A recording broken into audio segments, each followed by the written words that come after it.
प्यारे दोस्तों, सबसे पहले तो आपके host Amarveer Singh Dhillon radio raising the dead की तरफ से हैप्पी न्यू ईयर और हैप्पी लोहड़ी दोनों ख़त्म हो गए हैं और happy 77th Republic Day to everybody.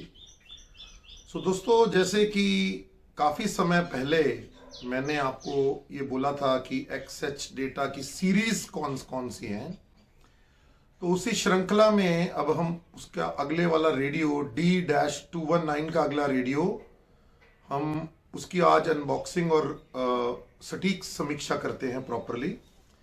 ये रहा वो रेडियो। और कुछ समय से तकरीबन 1 मंथ का मैंने ब्रेक लिया ओवरऑल ठंड के कारण।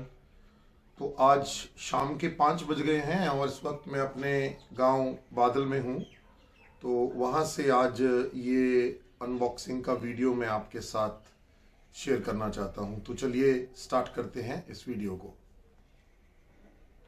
जैसे ही आपको पता है कि XH डेटा के तकरीबन सारे ही जो ये छोटे रेडियो हैं ये इसी प्रकार की पैकिंग में आते हैं। इसी प्रकार से D-219 था। तो ये एक ब्राउन रंग के बॉक्स में पैक आता है XH डेटा का रेडियो। ये आप देखिए। चलिए इसको बाहर निकालते हैं और सबसे पहले वही बॉक्स की बात करते हैं। बॉक्स की जो ओवरऑल बिल्ट क्वालिटी है वो मीडियम है, ना ज़्यादा अच्छी है ना ज़्यादा बुरी है। बट क्योंकि इसका साइज छोटा है इसलिए इसको दबाना इतना आसान नहीं है, स्पेशली ट्रांसपोर्टेशन में। तो ये रहा इसका बॉक्स।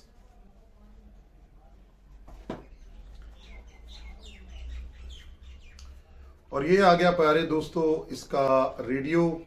ये आगे का बॉक्स का साइड है, ये इसके पीछे का साइड है, ये फ्रंट का एरिया है, ये बैक का एरिया है और ये साइड्स हैं इसकी। तो ओवरऑल ये एक लुक है। इसका जो बॉक्स रहता है वो भी उसी साइज का रहता है जैसे पहले हमने डिस्कस किया, मगर ये उससे थोड़ा हल्का होता है। मगर ये हल्का होने के साथ साथ बहुत सॉलिड सा भी फील करता है। तो चलिए देखते हैं इसके अंदर हमारे पास क्या निकलता है। ये एक बैटरी है, इस बैटरी की बाद में डिस्कशन करते हैं। मैं थोड़ा पास में लाके आपको बैटरी दिखाना चाहता हूं। नए बच्चों को ये समझ नहीं आएगी, मगर जो पुराने मोबाइल फ़ोन के यूज़र्स हैं उनको ये समझ आएगी। इसकी बाद में डिस्कशन करेंगे। ये इसकी रिचार्जेबल बैटरी है जो इसके अंदर से निकलती है। सेकंड बॉक्स के अंदर एक लैंडयार्ड रहता है जिसके साथ आप इस लैंडयार्ड को आप रेडियो के पीछे बांध सकते हैं और फिर इसको हाथ में पकड़कर रेडियो को कंट्रोल कर सकते हैं कि एक्सीडेंटल तरीके से रेडियो नीचे ना गिरे। एक USB नॉर्मल से USB-C टाइप केबल इसके अंदर से निकलती है। और इसके बारे में मैं थोड़ा सा बताना चाहता हूं आपको प्यारे दोस्तों, क्योंकि मैंने कुछ आज रिव्यूज़ देखे पुराने, तो इसकी थोड़ी सी डिस्कशन मैं बाद में आपसे करूंगा। ये रहा रेडियो जो एक बबल पैक में पैक्ड है। और अगर बबल पैक को बाहर निकालो तो फिर ये एक और प्लास्टिक के रैपर में पैक्ड रहता है। तो इसको बाहर निकालते हैं। ये रहा दोस्तों शाइनी सा XH डेटा का एक रेडियो। ये रहा उसका फ्रंट साइड, ये रही उसकी बैक साइड। ये रहा ऊपर का हिस्सा, ये रहा नीचे का हिस्सा, ये एक साइड का हिस्सा रहा और ये रहा दूसरे साइड का हिस्सा प्यारे दोस्तों। और ये रहा इसका एंटेना, ये रहा। तो चलिए आगे देखते हैं बॉक्स में क्या है। बॉक्स में एक और यूजर मैनुअल निकलता है और इसके आगे इस बॉक्स में कुछ नहीं है, तो बॉक्स को थोड़ा पैक कर देते हैं। पैक करने के बाद ये सारा सामान एक साइड में करते हैं और 3-4 चीजें ही हम रखेंगे इसकी बाहर, ये 4 आइटम्स और रेडियो। तो चलिए इनकी थोड़ी डिस्कशन करते हैं। तो जो इसकी यूजर मैनुअल है प्यारे दोस्तों, ये सिर्फ 2 पेज का यूजर मैनुअल है इंग्लिश में, और बाकी 3 एडिशनल लैंग्वेजेस इसके अंदर हैं। 3 एडिशनल लैंग्वेजेस हैं। मेनली ये इंग्लिश में सिर्फ इसकी 2 ही पेजेस हैं, और ये देखिए 2 पेज। चलिए अब इन चीजों की डिस्कशन करने से पहले रेडियो की समीक्षा करते हैं, क्योंकि ये तीनों चीजें जो हैं ये इसी के बीच में इंक्लूड हो जाएंगी। गला थोड़ा आज खराब है परंतु मैं जितना भी अच्छी तरह से आपसे कम्युनिकेट कर पाऊं उतना करने की चेष्टा करूंगा प्यारे दोस्तों। तो चलिए इस रेडियो की विस्तार से समीक्षा चालू करते हैं। और जैसे कि मैं हर बार करता हूं, मैं अपना होमवर्क करके बैठता हूं, मैं कभी भी बिना होमवर्क किए बैठता नहीं। तो सबसे पहले हम इसके जनरल जो पॉइंट्स हैं, जो इसके फीचर्स हैं, उनको टच करते हैं।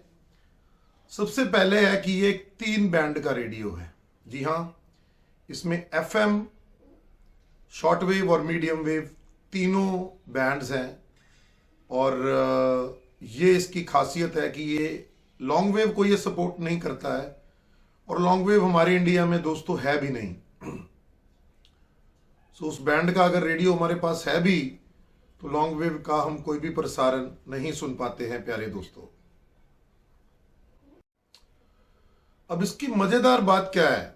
इसकी मजेदार बात यह है कि जैसे XH डेटा का D219 का रेडियो है, उसके अंदर जो सिलिकॉन लैब्स की DSP चिप लगी हुई है रेडियो के फंक्शंस के लिए, सेम टू सेम चिप इसके अंदर लगी हुई है। तो मुझे बड़ी हंसी आती है कभी कभी जब लोग कंपैरिजन करना शुरू कर देते हैं। आज होगा महामुकाबला XH डेटा का D219 radio versus XH data का D328 रेडियो। अरे भाई, जब चिप भी सेम है, सारा सर्किट अंदर का सेम है, बस कुछ इसमें एडिशनल फंक्शंस हैं और कुछ कुछ चेंजेस हैं, तो कम से कम कंपैरिजन ना करो, क्योंकि कंपैरिजन में आपको फर्क नजर नहीं आएगा। अब इन बुद्धुओं को कौन बताए। एनीवे, तो सिलिकॉन लैब्स का इसमें SI 4825 IC लगा हुआ है, DSP IC, और वही इसके सारे फंक्शंस को कंट्रोल करता है। इसके अलावा भी इसके अंदर 3 और ICs हैं जिसकी हम समीक्षा करते करते डिस्कशन करेंगे प्यारे दोस्तों। ये XH डेटा का जो फंडा है ना दोस्तों, ये मुझे समझ नहीं आता। आपको याद है जब लास्ट टाइम हम बात कर रहे थे तो मैंने आपको XH डेटा D219 के बारे में बोला कि ये 11 बैंड लिखते हैं, मगर ये 12 बैंड का रेडियो है। FM 2 इसके अलग अलग बैंड्स हैं जिनके अंदर स्केल डिफरेंट है। 87 से लेकर 108 मेगाहर्ट्ज तक एक स्केल है, और दूसरा स्केल 64 से लेकर 108 तक है।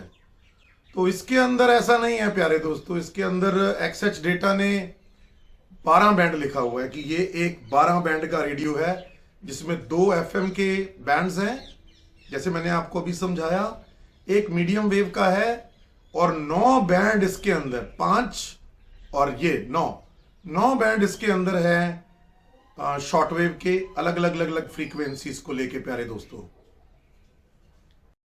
तो जैसे मैंने आपको समझाया कि FM के इसके इस स्केल के अंदर अगर आप ऊपर की साइड में देखोगे, ये ऊपर की स्केल, उसमें आपको नजर आएगा कि FM1 FM2 अलग अलग हैं। एक 87 से 108 है जो हमें इंडिया में यूज करना चाहिए, और दूसरा 64 से लेकर 108 है जो कई देशों में यूज होता है और कैंपस रेडियो के लिए यूज होता है। तो प्रविंदर शरौन जी के जो ऑडियंस हैं, उनके अंदर अगर कोई ऐसा ऑडियंस है, अगर वो उनका वीडियो देखेगा तो वो कहते हैं कि कैंपस इंडिपेंडेंट रेडियो या कैंपस के बारे में क्यों बात हो रही थी उस रेडियो के लिए, तो मैं आपको इसके समीक्षा करते करते बताऊंगा कि कैंपस की डिस्कशन क्यों कर रहा है एक्सेस डेटा अपनी मैनुअल के अंदर। उसका रीज़न ये है दोस्तों कि अमेरिका में और कई कंट्रीज़ में कैंपस के अंदर रेडियो चलता है जिसका ज़्यादा बाहर प्रचार नहीं हो पाता, और ज़्यादातर वो 64 मेगाहर्ट्ज़ से लेकर 87 मेगाहर्ट्ज़ के भीतर रहता है। तो इसीलिए ये जो कंपनी है ये उसको कैंपस का नाम देती है। आई डोंट नो क्या एग्जैक्ट नाम दिया था उन्होंने, मैं जैसे जैसे वहाँ तक पहुँचूंगा मैं आपको उसके बारे में ज़रूर बताऊंगा कि क्या बोले थे। हाँ, कैंपस बैंड, कैंपस बैंड, तो कैंपस बैंड बोलते हैं वो एक्सेस डेटा वाले। और शायद प्रविंदर जी सोच रहे होंगे कि ये क्या है, मगर इसका जो सटीक आंसर है वो ये है कि अमेरिका वगैरह में ट्रांसमीटर्स यूज़ होते हैं कैंपस के अंदर और वो ज़्यादातर 64 से लेकर 87 मेगाहर्ट्ज़ तक ही होते हैं प्यारे दोस्तों। ये था एफएम का। मीडियम वेव इसका 520 से लेकर 1730 किलोहर्ट्ज़ तक है प्यारे दोस्तों, और 9K और 10K दोनों को ये सपोर्ट करता है। शॉर्ट वेव इसका 4750 किलोहर्ट्ज़ उर्फ 4.7 मेगाहर्ट्ज़ से लेकर 22,000 किलोहर्ट्ज़ उर्फ 22 मेगाहर्ट्ज़ तक जाता है। और ये जो शॉर्ट वेव के ब्रॉडकास्ट बैंड है प्यारे दोस्तों, सभी को तो सपोर्ट नहीं करता, मगर ज़्यादातर को ये सपोर्ट करता है। उसकी डिस्कशन भी हम थोड़े समय के बाद करते हैं प्यारे दोस्तों। इस सिलिकॉन लैब्स का जो ये डीएसपी चिप इसमें लगा है, ये एक मैकेनिकल ट्यूनर डिज़ाइन बेस्ड है, यानी कि इसकी ये जो स्केल है और इसका ये जो नॉब है, ये स्केल को जब ऐसे हिलाएगी तो ये रेडियो ट्यून करेगा। इससे क्या एडवांटेज होती है प्यारे दोस्तों, क्योंकि किसी भी प्रकार की इलेक्ट्रॉनिक इंटरफेरेंस नहीं होती रेडियो के अंदर इस चीज़ को लेके, जिससे क्या रहता है कि सेलेक्टिविटी, सेंसिटिविटी बहुत अच्छी रहती है। क्योंकि अगर किसी रेडियो में एक माइक्रो कंट्रोलर लगाओ जो डीएसपी चिप को कंट्रोल करता है तो उसका भी नॉइज़ होगा। अगर एलसीडी डिस्प्ले लगा हुआ है तो दोस्तों उसका भी नॉइज़ होगा। वो सारी चीज़ें इसमें एलिमिनेट हो जाती हैं। तो ये रेडियो ऐसी भी परिस्थिति में आपको चल सकता है अगर कोई और रेडियो जो एलसीडी बेस्ड और माइक्रो कंट्रोलर बेस्ड डिज़ाइन हो वो वहाँ पर कोई वीक सिग्नल ना दे पा रहा हो because of that small interference, तो ये वहाँ पर काम करेगा। ये एक्सेस डेटा का कहना है प्यारे दोस्तों। अब इस रेडियो की ओवरऑल डायमेंशन की बात करते हैं तो जो इसकी लेंथ है ऐसे वो 12.5 सेंटीमीटर है प्यारे दोस्तों। जो इसकी हाइट है वो 7.5 सेंटीमीटर है, और उसकी ये जो चौड़ाई है जिसको हम विड्थ बोलते हैं वो 2.75 सेंटीमीटर्स है प्यारे दोस्तों। इसका ये जो स्केल है, मैं स्केल इसकी बात नहीं कर रहा ओवरऑल पूरे जुगाड़ की, मैं अंदर यहाँ वाइट और ब्लैक लगा हुआ है उस स्केल की बात कर रहा हूँ। तो वो जो स्केल है दोस्तों वो 4.7 ऐसे लेंथ है सेंटीमीटर और 2.75 ऐसे उसकी चौड़ाई है, मतलब हाइट है, सॉरी प्यारे दोस्तों। तो स्केल मुझे बहुत अच्छा लगता है। इसमें जहाँ वाइट है उसके ऊपर ब्लैक नंबर्स लिखे हुए हैं, और जहाँ पर ब्लैक है प्यारे दोस्तों वहाँ वाइट लिखे हुए हैं। तो आंखों के लिए स्पेशली जैसे आप एज्ड होते रहे तो ये स्केल ज़्यादा अच्छा है। नीडल भी इसका मुझे काफ़ी बढ़िया लगा, ये देखो नीडल भी इसका अच्छा है, सीधा जाता है, मगर जब एक साइड में जाता है तो कभी कभी नीचे से एक साइड में ऐसे टिल्ट हो जाता है, फिर सही हो जाता है, फिर दूसरी तरफ से ऐसे मतलब बिल्कुल ऐसे सटीक नहीं चलता। ये मैंने इसके अंदर नोटिस किया है प्यारे दोस्तों। ये भी एक बड़ी इंपॉर्टेंट डिस्कशन है। आप देखो इस जगह पे और इस जगह पे थोड़ी सी प्लास्टिक बाहर निकली हुई है, ये इसकी टांगे हैं दोस्तों। ये बॉटम साइड में जब हम इसको रखेंगे तो सारा फ्रेम नहीं टच होगा, सिर्फ वो दो जो प्रोट्रूटेड एरियाज हैं, ये वाला और ये वाला, यही टच होगा। मगर इस जो रेडियो है उसका साउंड बहुत अच्छा है और इसमें बेस भी बड़ा अच्छा है। तो जब ये धमक धमक धमक धमक करता है ना, तो ये हो सकता है कि किसी सरफेस में उछल उछल के आपको पता ही ना लगे कब टेबल से नीचे गिर गया या बैक साइड गिर गया। ऐसा मेरे साथ कभी हुआ नहीं है, बट मेरा आपको ये सजेशन है, ये जो लेग्स है ना, इसके साथ ऐसे ऐसे और बीच की साइड में एक रबर की स्ट्रिप लगाएं आप, एक यहाँ और एक यहाँ, सो दैट कि जिस जगह पे हमने इसको रख दिया प्यारे दोस्तों, फिर हिलना डुलना नहीं चाहिए वहां से। इस चीज का ध्यान रखिएगा आप।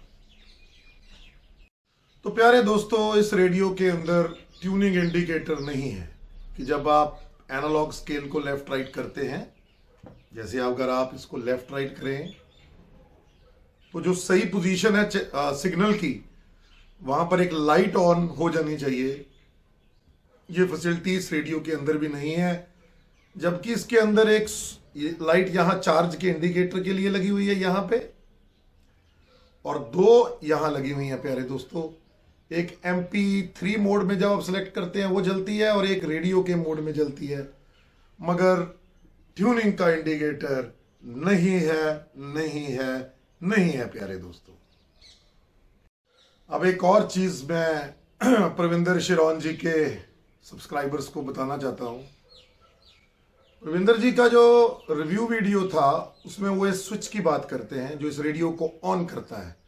पहले वो ऑफ पोजीशन में है, फिर उसको इधर मिडल में करते हैं तो वो MP3 मीडिया प्लेयर्स का जो इसका फंक्शन है उस मोड पे आ जाता है ये पूरा रेडियो, और जब इसको इधर को करते हैं तो वो रेडियो पे आ जाता है। तो उनका ये कहना था ये गलत है, ऐसा क्यों है?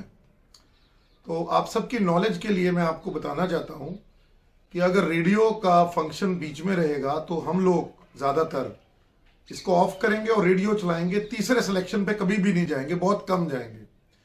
जिसके कारण क्या है, जो इसका स्विच है वो धीरे धीरे उस पोजीशन पर जहां पर हम नहीं जा रहे वहां पर इसकी क्रोजन होनी शुरू हो जाएगी। तो अगर वो बीच में रहेगा तो हर बार हम उसको क्लिक क्लिक करके जाएंगे तो उसमें क्रोजन नहीं होने का चांस बना रहता है। तो ये इसका एक इलेक्ट्रॉनिक और सटीक एक्सप्लेनेशन है कि स्विच का ऐसा फंक्शन क्यों दिया जाता है। इतने बेवकूफ इंजीनियर भी नहीं है एक्सेस डेटा के पास प्यारे दोस्तों। तो मॉडल तो स्केल हो गया दोस्तों, D219 से हम D328 तक पहुंच गए, मगर इस रेडियो में भी कहीं भी प्यारे दोस्तों एक्सटर्नल एंटेना का सॉकेट नहीं है, ना ही मीडियम वेव का और ना ही शॉर्ट वेव और FM का। तो अगर आपको कभी एंटेना लगाना हो तो आपको यही लगाना पड़ेगा, नहीं तो आपको इसको मॉड करना पड़ेगा, यानी मॉडिफाई करना पड़ेगा। और अगर ये मॉडिफाई होगा तो इस साइड पे कहीं एंटेना का सॉकेट लगाने का प्रोविजन बनाया जा सकता है। कभी अगर अप्रैल के बाद जब मेरा रेडियो शैक रेडी हो जाएगा प्यारे दोस्तों, और प्रॉपर एंटेनास की मैं मैन्युफैक्चरिंग और एक्सेसरीज की मैन्युफैक्चरिंग और रेडियोस की मैन्युफैक्चरिंग करनी चालू करूंगा, तब मैं इन चीज़ों को मॉडिफाई करूंगा और फिर अपना भी एक रेडियो, काफ़ी सारे रेडियो में अपने भी इंट्रोड्यूस करूंगा। तो चलिए आगे चलते हैं डिस्कशन के ऊपर। इसका ये जो मैकेनिकल स्विच है ना दोस्तों, ये 12 पोजीशंस का है। ये यहाँ से लेकर ऐसे 12 पोजीशंस मैकेनिकल स्विच पीछे जाके वापस आता है। पहली 2 पोजीशंस FM की हैं, फिर मीडियम वेव की 1 पोजीशन है, और फिर 9 पोजीशंस इसकी शॉर्ट वेव की हैं। तो अगर आप शॉर्ट वेव थोड़ा कम भी सुनते हैं और मीडियम वेव कम भी सुनते हैं, तो अक्सर महीने में 2-4 बार आराम से स्विच को ना दोस्तों ऐसे एक साइड में लेके जाके आराम से गर गर गर गर नहीं करना, आराम से इसको करा करो, सो दैट कि इसके अंदर क्रोजन ना हो और ये रेडियो काफ़ी लंबे समय तक अच्छी तरह से चले प्यारे दोस्तों। तो चलिए अभी हम शॉर्ट वेव की जो अलग अलग बैंड्स हैं उसकी बात करते हैं। और बैंड्स प्यारे दोस्तों बिल्कुल ही XH डेटा के D219 रेडियो जैसे ही हैं। मैं नीचे एडजस्टमेंट कर रहा हूँ उनकी और आपको ये दिखाता हूँ। किसी ने इसको अगर मतलब फोटो खींच के रखना है तो रख सकते हो। वही सारा फंडा है प्यारे दोस्तों। SW1 4.75 मेगाहर्ट्ज से लेकर 5.06 मेगाहर्ट्ज तक है और ये 60 मीटर बैंड है। SW2 5.60 मेगाहर्ट्ज से लेकर 6.40 मेगाहर्ट्ज तक है और ये 49 मीटर बैंड है और बहुत प्रोमिनेंट बैंड है ये सुबह और शाम को।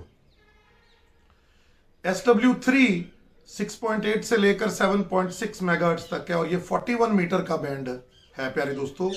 ये भी बड़ा इंपॉर्टेंट बैंड है मॉर्निंग और इवनिंग को। इस वक्त ये काफी स्ट्रांग होना शुरू हो जाता है। अभी 5 और 6 के बीच का टाइम है यहाँ गांव में। SW4 जो है वो 9.2 से लेकर 10 मेगाहर्ट्ज तक है और प्यारे दोस्तों ये 31 मीटर बैंड है। ये भी बहुत प्रोमिनेंट बैंड है आज की डेट में। फिर मिडिल के दो बैंड्स आ जाते हैं।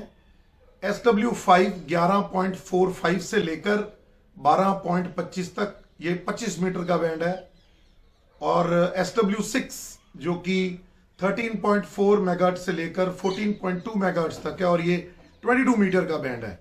तो 25 और 22 मीटर बैंड को मैं मिडिल में ले रहा हूं। अब 3 बैंड हायर एंड बैंड्स हैं इसमें। SW7 जो कि 15.0 से लेकर 15.9 तक है। SW8 और वो 19 मीटर बैंड है प्यारे दोस्तों। SW8 17.1 से लेकर 18.0 और ये 16 मीटर बैंड है। और फिर SW9 जो 21.2 से लेकर 22 मेगाहर्ट्ज तक है और ये 13 मीटर का बैंड है। उसी प्रकार से 120 मीटर बैंड लोअर में, 90 मीटर, 75 मीटर ये इसमें नहीं है और हायर में 11 मीटर का बैंड नहीं है। ये ब्रॉडकास्ट बैंड्स की मैं बात कर रहा हूं। आपका कोई ऐसा एप्लीकेशन हो जहां पर 120 मीटर बैंड के ऊपर आप एक रेडियो सुनना चाहते हैं और आप गलती से इसको खरीद लें तो इसमें तो 120 मीटर बैंड ही है नहीं। तो थोड़ा सा ध्यान से इसकी आपने परचेजिंग करनी है इन चीजों को छोड़ के। मगर ये इतने कोई प्रोमिनेंट बैंड्स नहीं है। 120, 90, 75 और 11 मीटर बैंड बहुत चलती हैं चीजें इनमें भी प्यारे दोस्तों। कभी समीक्षा करेंगे इन बैंड्स की किसी और रेडियो के साथ। चलिए आगे बढ़ते हैं। और जैसे मेरी ऑब्जर्वेशन थी दोस्तों XH डेटा के लिए कि स्केल के ऊपर कहीं भी मीटर बैंड्स नहीं लिखे हुए, विच आई डोंट लाइक। ये मुझे पसंद नहीं है। तो मीटर बैंड लिखा होना चाहिए और जितना बड़ा स्केल होगा, जैसे पुराने रेडियो में लंबा लंबा स्केल था, तो उतनी ही मैकेनिकल ट्यूनिंग की जो ट्रैवलिंग होती है वो स्लो होती है और बैंड के अंदर आप चैनल्स की सिलेक्शन बहुत अच्छी कर सकते हैं।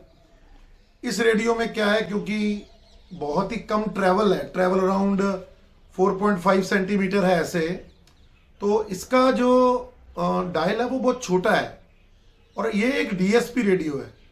तो थोड़ा सा आपको जब आप इस ट्यूनिंग व्हील को यूज कर रहे हैं प्यारे दोस्तों, तो थोड़ा सा आपको स्लो स्लो ट्यून करना चाहिए। और चफिंग इसमें होती है, वो जो जब आगे आगे बढ़ता है तो ये करेगा चक चक चक चक चक चक चक। मगर मुझे वो पसंद है। आप बोलेंगे अमरवीर जी आपको क्यों पसंद है? मुझे वो इसलिए पसंद है कि एक चक का मतलब एक स्टेप आगे बढ़ा, दूसरी चक का मतलब एक स्टेप और आगे बढ़ा, तो एक चक चक चक चक के अंदर कोई ना कोई चैनल आना चाहिए। तो ये मेरा कहना है आपको स्केल के लिए प्यारे दोस्तों। इसका जो पीछे का एरिया है प्यारे दोस्तों, उसमें एक स्टैंड है, ऐसे करके निकलता है ये देखिए, ये मैंने निकाल दिया। स्टैंड इसके अंदर इस जगह पे होना चाहिए था और बड़ा होना चाहिए था, चाहे वो बैटरी के ऊपर भी, बैटरी कवर के ऊपर भी आ जाता। इससे इस रेडियो की स्टेबिलिटी बहुत अच्छी रहती। अब इसका लोचा क्या है प्यारे दोस्तों, जब आप नॉर्मली एंटेना को सीधा खड़ा करके इसको खड़ा करते हैं, इसमें कोई इतनी प्रॉब्लम नहीं है, ये बड़े प्यार से ऐसे खड़ा हो जाएगा। मगर बहुत सारे लोगों को एक आइडिया नहीं है कि इसका जो रेडियो का ये एंटेना है ये 360 डिग्री रोटेटेबल है। तो अगर आप इस एंटेना को प्रॉपर खोलते हैं ऐसे करके, ऐसे लंबा खोलते हैं और 360 डिग्री करने के लिए इसको इस साइड में कर देते हैं ऐसे, और इसको नीचे रखते हैं तो रेडियो नीचे गिर जाएगा दोस्तों, क्योंकि वो सारा जो भार है वो एक साइड में हो गया है। तो ये छोटी सी एक चीज है जो आपको बिल्कुल पता होना चाहिए इस रेडियो को लेकर। आई डोंट थिंक सो किसी रिव्यूअर ने इसको कवर किया है ऐसे, तो इसका आप ध्यान रखना। स्टैंड का, स्टैंड के ऊपर काफी सारी चीजें लिखी हुई हैं, वो आप देखिए, पढ़िए, वही कि कौन सा बैंड में कितनी फ्रीक्वेंसी से कितनी फ्रीक्वेंसी तक है, वो मैं पहले ही आपसे डिस्कशन कर चुका हूं प्यारे दोस्तों। एक और चीज इस रेडियो की मुझे बहुत पसंद है, जो आप स्केल का ऊपर का साइड देखिए, उसमें एक लॉग स्केल है। तो वो लॉग स्केल बड़ी यूजफुल रहती है दोस्तों। वो लॉग स्केल जो होती है, वहां आप सटीक चैनल की सेटिंग कर सकते हैं कि यार इस जगह पे ना मेरा ये वाला चैनल आता है, तो इसमें वो बिल्कुल है प्यारे दोस्तों। अब बात करते हैं इसकी लैंडयार्ड की। तो लैंडयार्ड जो होता है वो ये होता है, ये अलग आता है और वो इस जगह पे लगता है प्यारे दोस्तों। ये जो जगह है ना, इसके बीच में से ये धागा निकाल के आप लैंडयार्ड को लगा सकते हैं। और क्योंकि ये बाहर को है, इसलिए कोई भी साइज का और क्वालिटी का लैंडयार्ड आप इसके अंदर लगा सकते हैं, जैसा आपको पसंद हो। थोड़ा आसान है इसमें लैंडयार्ड लगाना प्यारे दोस्तों। अब दोस्तों इसकी एक बड़ी इंपॉर्टेंट डिस्कशन मैं आपसे करना चाहता हूं। देखिए, बहुत अच्छा लगता है ये रेडियो, राइट, मगर इसका जो प्लास्टिक है ना दोस्तों, वो ग्लॉसी है। तो फिंगरप्रिंट्स भी उसमें आते हैं, साफ भी आराम से हो जाता है, स्क्रैचेस भी ज्यादा दिखेंगे बाय पैसेज ऑफ टाइम। तो मेरा सवाल है एक्सेट डेटा के इंजीनियरों से, जैसी प्लास्टिक की बॉडी आपने D219 की लगाई और जैसे प्लास्टिक की बॉडी आपने इसके ऊपर वाले वेरिएंट D368 में लगाई, ऐसी बॉडी आपने इसके अंदर क्यों नहीं लगाई?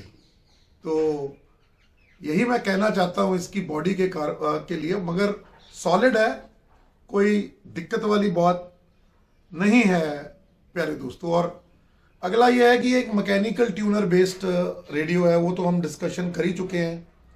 मैकेनिकल ट्यूनिंग है इसमें डिजिटल ट्यूनिंग नहीं है, जबकि एक DSP का IC इसमें लगा हुआ है। तो ये भी एक बड़ी अलग सी बात है लोअर एंड रेडियोज में ऑल ओवर जो बनते हैं प्यारे दोस्तों। इसकी हो चुकी है, मगर मैं फिर भी करता हूं। जब हम इस स्विच को इधर उधर रोटेट करते हैं, तो लेके जाते हैं, तो MP3 की लाइट ऑन होती है पहले MP3 मोड में, फिर रेडियो की लाइट ऑन होती है। और जब हम यहां पर एक चार्जिंग के लिए लगाते हैं C टाइप केबल, तो यहां एक चार्जिंग का इंडिकेटर ऑन होता है, जो कि बहुत अच्छा है। तो ये रहा इसका जो जनरल ओवरव्यू है इस रेडियो का। अब हम एंटेना के सेक्शन में माइग्रेट करते हैं प्यारे दोस्तों, और एंटेना के बारे में डिस्कशन करते हैं। तो प्यारे दोस्तों, इस रेडियो के अंदर 2 एंटेना हैं। एक इसके अंदर मीडियम वेव को कैच करने के लिए फेराइट कॉइल बेस्ड एंटेना है, जो इसकी बॉडी के अंदर है। उसके लिए इस एंटेना को बाहर निकालने की जरूरत नहीं पड़ती। जैसे ही आप रेडियो को ऐसे ऐसे घुमाते हैं, तो वो अच्छा या बुरा होता रहता है। मीडियम वेव AM जिसको हम बोलते हैं, तो मीडियम वेव का एंटेना इसमें बिल्ट इन है। बाकी ये इसका विप एंटेना है। इस प्रकार के एंटेना को विप एंटेना बोलते हैं। ये एक टेलीस्कोपिक एंटेना है, जिसको हम खोल सकते हैं, टेलीस्कोप की तरह बड़ा कर सकते हैं। तो इसमें एक मेन टेलीस्कोपिक लेंथ रहती है जो बॉडी के साथ जुड़ी हुई है, और उसके बाद इसमें 6 लेंथें और निकलती हैं ऐसे, 1 2 3 4 5 और 6। और ये इस साइज का एंटेना है, जो कि इस एरिया से लेकर ऊपर तक, यहां तक 19 इंच के आसपास है। जैसे ही आप इसमें बड़ा एंटेना लगाएंगे, इसकी परफॉर्मेंस और शाइन करेगी प्यारे दोस्तों। तो 19 इंच का लेंथ का ये एक एंटेना है। उसके बाद में ये 360 रोटेटेबल है। ये देखिए, पूरा 360 डिग्री घूमता है ये ऐसे। तो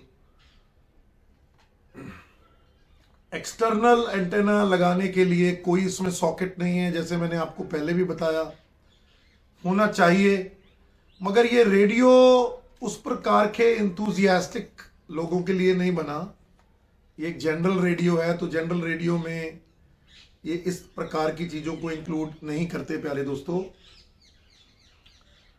और फिर एक और चीज़ है, जो इसका टॉप का टेलीस्कोपिक लेंथ है, ये वाला याम करके आपने देखा होगा, यूं ऐसे ऐसे मारो तो ट्र ऐसे करता है, ये नहीं करता। ये बहुत सॉलिड है, बहुत सॉलिड मोटा है, जो अच्छी बात है, क्योंकि इसमें जब आप वो क्लिप ऑन एंटेना लगाते हैं ना, क्लिप ऑन सॉकेट, तो ये इतनी आसानी से टेढ़ा मेढ़ा नहीं होता, which is a very good thing. Antenna की क्वालिटी बहुत अच्छी है इसकी। एक्साडेटा के सारे एंटेनास की क्वालिटी मस्त होती है। और जब इसको हम इस रेडियो के ऊपर बिठाते हैं ऐसे, ये देखो ऐसे, थोड़ा सा इसको पीछे को ऐसे करके ना जी, ऐसे करके फिर अंदर दबाना पड़ता है, तो ये जो जगह है ना, ये बहुत अच्छी तरह से उसको बैलेंस करती है। पूरा एन 90 डिग्री पर स्ट्रेट रहता है, और यहाँ बहुत अच्छा है, ऐसे नहीं कि बाहर सा भागता रहेगा या ऊपर को उठता रहेगा, एन सेट हो जाता है। तो थम्स अप टू मेरा थम, हाँ इसका आप, हाँ थम्स अप एक्साडेटा को इस प्रकार का डिज़ाइन बनाने के लिए। तो चलिए आगे बढ़ते हैं और पावर और बैटरी की डिस्कशन करते हैं। तो बैटरी के लिए प्यारे दोस्तों ये जगह थी इसकी। इसको अगर हम ऐसे नीचे को दबाते खोलते हैं तो ये बैटरी का कंपार्टमेंट है, और ये पतली सी छोटी सी नोकिया की BL5C टाइप की बैटरी इसमें इंस्टॉल होती है।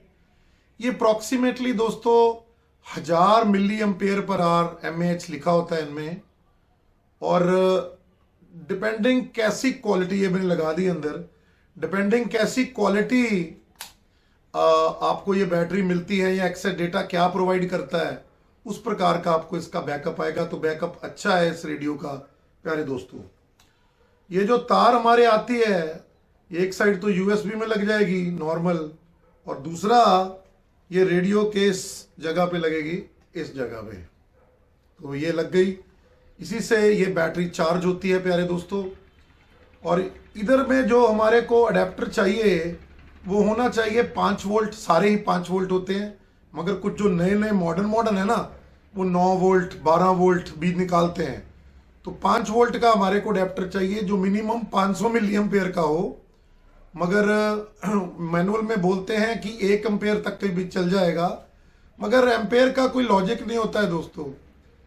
अगर कोई ऐसा अडेप्टर हो जो 5 वोल्ट और कांस्टेंट एम्पेयर फेंके अंदर, जैसे 5 वोल्ट 2 एम्पेयर लगाए, 5 वोल्ट 1 एम्पेयर इसके अंदर फेंके, तब तो ये जलने का इसका डर है। मगर अगर मेरे पास एक अडेप्टर है 2 एम्पेयर का, 5 वोल्ट 2 एम्पेयर का, वो कहता है कि मैं 2 एम्पेयर तक दे सकता हूं, तुम जितना मर्जी मेरे से करंट लो। तो अगर ये रेडियो 500 मिली एम्पेयर लेगा तो वो 500 ही देगा, वो 2 एम्पेयर नहीं देगा। वोल्टेज सेम होनी चाहिए, एम्पेयर ज्यादा भी हो सकता है प्यारे दोस्तों, मैंने कई बार ये आप लोगों को बताया है। पुराने रेडियो में यहां पे USB-C सॉकेट नहीं था, मिनी USB था, मैंने देखा है मिनी USB था, मगर वो फंडा अब नहीं है। अब नए वाले जो आ रहे हैं इनमें USB Type-C है, जो कि एक अच्छा विकल्प है प्यारे दोस्तों। तो तकरीबन ये सारा बैटरी का और अडेप्टर का कवर हो गया इसमें। ये तार भी हमने कवर कर ली, तो जितनी एक्सेसरीज निकल रही हैं ये धीरे धीरे हम कवर कर रहे हैं। अब हम नेक्स्ट माइग्रेट करते हैं इसके ऑडियो सेक्शन में। मेरा जो इस रेडियो को लेकर ऑडियो के बारे में कहना है वो ये है कि जो D219 है, मैं उन्हीं रेडियोस की बात करता हूं जो एक्साडेटा के हम कवर कर चुके हैं। D219 एक रेडियो है जिसकी बड़ी हाई वॉल्यूम चली जाती है, उसमें बेस इतना नहीं है, ट्रेबल और मिड्स ठीक है, तो थोड़ा सा उसका जो साउंड है वो मुझे कुछ ज़्यादा पसंद नहीं है, वो चीखे से ज़्यादा मारता है। ये जो रेडियो है ना दोस्तों, इसका बहुत ही बैलेंस साउंड है। ना तो इसका सॉरी, ना तो इसका जो बेस है वो बहुत ज़्यादा है, ना ही इसके मिड्स बहुत ज़्यादा है, ना ही इसका ट्रेबल बहुत ज़्यादा है। तो बड़ा ही बैलेंस साउंड है इसका साउंड मैं आपको सुनाना चाहता हूं।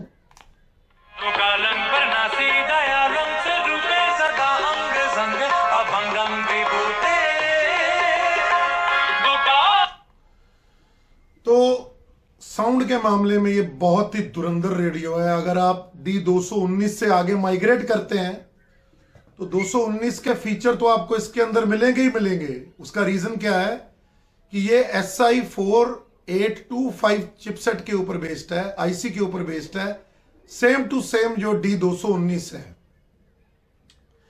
और मैकेनिकल वॉल्यूम कंट्रोल है इसका। यहां पे ये ऐसे करके ऊपर नीचे जाता है volume control. Switch on off की अलग है जो ऊपर हमने आपको पहले बताई है। और हेडफोन का सॉकेट ये रहा। तो कई बंदे बोलते हैं यार इसने बताया नहीं है कि ये स्टीरियो मोड में चलता है कि मोनो मोड में चलता है। मुझे ऐसे लगता है ये मोनो मोड में चलता है, स्टीरियो मोड में नहीं चलता है। उसका रीजन क्या है बुक में लिखा ही नहीं हुआ। उसका रीजन क्या है उसकी डिस्कशन करते हैं। टेक्सास इंस्ट्रूमेंट के LM4871 चिपसेट के ऊपर, आईसी के ऊपर ये बेस्ड है, जो कि एक मोनो चिप है। तो अगर वो मोनो चिप है तो इसमें स्टीरियो आउटपुट कैसे आएगी, ये मेरी समझ से थोड़ा बाहर है प्यारे दोस्तों। स्पीकर जो है, जो यहां इसका स्पीकर है, इस जगह पे जो इसकी स्पीकर की गोलाई है, वो डायामीटर जो इसका है वो अप्रोक्सीमेटली 4 सेंटीमीटर है प्यारे दोस्तों, 4 सेंटीमीटर्स।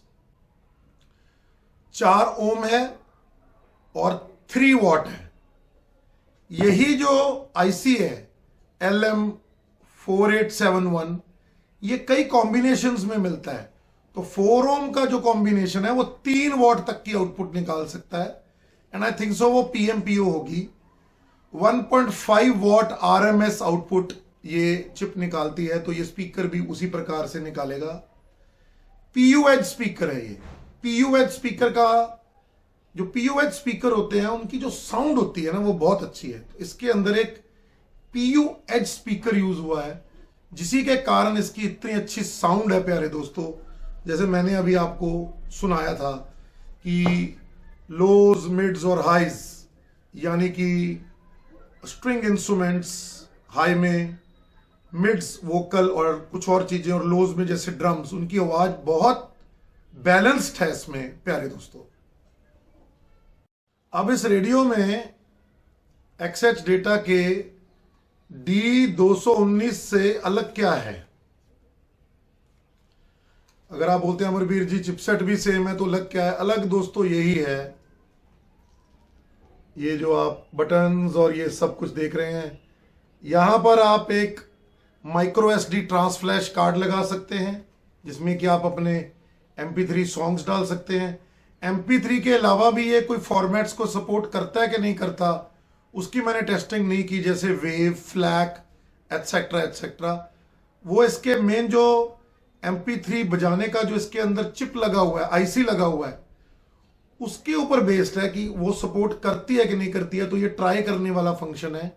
मैंने अनफॉर्चुनेटली उसको ट्राई नहीं किया क्योंकि मुझे मीडिया प्लेइंग फंक्शन में इतनी कोई रुचि नहीं थी इस पर्टिकुलर रेडियो की। और ये इसके सारे बटन्स हैं प्यारे दोस्तों, ये इसके सारे बटन्स हैं ऐसे। पहले के जो 2 बटन्स हैं वो 10 ट्रैक आगे या पीछे लेके जाते हैं। मैं पूछना चाहता हूं कि 10 ट्रैक आगे और पीछे हम क्यों लेके जाना चाहते हैं? शायद जल्दी जल्दी अगर किसी जगह पे लेके जाना तो इसीलिए है। फिर जो इसके आगे के 3 बटन है, उसके बीच का जो बटन है वो स्टॉप और प्ले का है, और साइड में जो 2 हैं, एक फॉरवर्ड करने के लिए और एक रिवाइंड करने के लिए। तो ये इसके ओवरऑल बटन्स हैं प्यारे दोस्तों। जो इसका मीडिया प्लेयर का फंक्शन है वो ये है। तो प्यारे दोस्तों ये एक बहुत ही नन्ना मुन्ना सा अच्छा रेडियो है जिसकी अच्छी साउंड है। और टेक्निकली दोस्तों ये 1500 रुपए से लेकर 2000 रुपए के बीच में मिलना चाहिए। XH डेटा का आज के टाइम जनवरी 2026 में हिंदुस्तान का स्टॉक जो अमेजोन के ऊपर है वो डामाडोल है। तो इस रेडियो को आप 1500-2000 से ऊपर कतई ना खरीदें। अगर खरीद रहे हैं तो आप एक गलत परचेजिंग करेंगे। तो 1500 2000 के अंदर ये एक बहुत ही फंटास्टिक रेडियो है, फुल 3 बैंड्स का और मीडिया प्लेयर फंक्शन के साथ, बहुत अच्छी साउंड, अच्छी क्वालिटी का प्लास्टिक, ड्यूरेबल और रिचार्जेबल बैटरी। तो अगर आप 500 रुपए और डालते हैं D219 में, आपको रिचार्जेबल बैटरी मिलती है, MP3 का फंक्शन मिलता है, बेटर साउंड मिलता है और बाकी तकरीबन उसी जैसा है प्यारे दोस्तों। तो चलिए वीडियो को खत्म करने का अब वक्त आ गया है। तो आपको मेरा ये प्रयास कैसा लगा, ये एक्सेस डेटा के D328 रेडियो के लिए जो मैंने वीडियो बनाया, आपको ये कैसा लगा, आप कमेंट करके मुझे ज़रूर बताएं। मेरा चैनल को सब्सक्राइब कीजिए, बेल का आइकन प्रेस कीजिए और मेरी डिस्क्रिप्शन के अंदर मेरे व्हाट्सएप के ग्रुप का लिंक है प्यारे दोस्तों। उस ग्रुप में हम काफ़ी लाइक माइंडेड बंदे, अब तकरीबन हम 100 से ऊपर हो गए हैं, तो उतने हम लाइक माइंडेड बंदे उसमें डिस्कशन करते हैं। काफ़ी तो स्लीपिंग पार्टनर्स ही हैं, वो तो सोते ही रहते हैं, मगर हम में से कुछ हैं जो डिस्कशन करते रहते हैं। मैं थोड़ा महीना एक थोड़ा स्लो मोड पे रहा, बट ऐसा कुछ नहीं है, काम अभी चालू कर दिया है। नेक्स्ट जो वीडियो आएगा दोस्तों, वो आएगा एक्सेस डेटा के इसके अगले वाले रेडियो के ऊपर, जो कि है D368 रेडियो का रिव्यू इस रिव्यू के बाद आएगा प्यारे दोस्तों। तो चलिए आपसे विदा लेता हूं। एक बार फिर मैं हूं आपका होस्ट और दोस्त Amarvir Singh Dhillon, radio raising the dead YouTube channel से। जय हिंद प्यारे दोस्तों।